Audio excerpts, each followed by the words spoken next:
So these photos are photos taken of the robot. This is going to be a build of it after it has been already built in real life. And so we take these pieces, and we've made a copy of them. We've made it a component. We take it to the side, and then we do a scale inverse -1. That way it's a mirror image on the other side. And we're using SketchUp to do this because SketchUp has all those parts pretty accurately. We can go in there and start putting all this together. So one of the first things that we do is line these pieces up. We use those squares for the axle holes, and we just kind of line them up exactly. What's great is everything is 1/2 inch or 1/4 inch as we move through, just like in real life. We just use the center points of each of those groups to line them up with the other pieces. One of the things that you need to make sure that you do is use the arrow key. The arrow key, like the left arrow key, will give you a green axis lock, and then you could also use the up arrow key to do a blue axis lock vertically, and then a red axis lock on the right arrow key. That helps you move things exactly in the same plane. Notice that we keep on referencing back to the original photos. That allows us to get a real accurate count of exactly where things are as we're rebuilding these designs.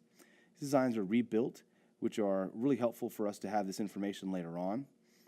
And we can go ahead and create them and then use them as a reference for further builds, or just as them in case we want to do something inside of the classroom. Now, with most of these parts, we just take them, reposition them. We can open them up just a little bit. Most of them are unique, so they're not components to each other, but you can go in there and double check as you go through. So you can see here, we keep on going back and forth. We're using that axle as our anchor point. Sometimes we'll go ahead and use the squares that are on the actual metal pieces and just kind of line it up from there.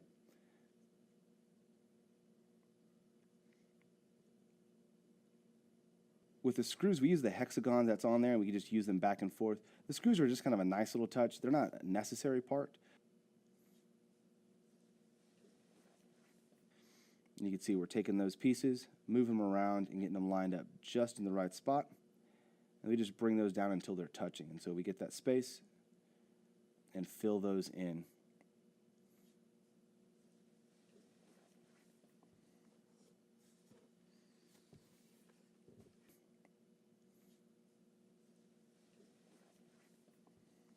Now we have the chassis done. We work on what we call the towers. The towers are lined up, and we make sure that the spacing is correct. We keep on looking back and forth and double check it with our sizing tool that's over there. Just drag that over.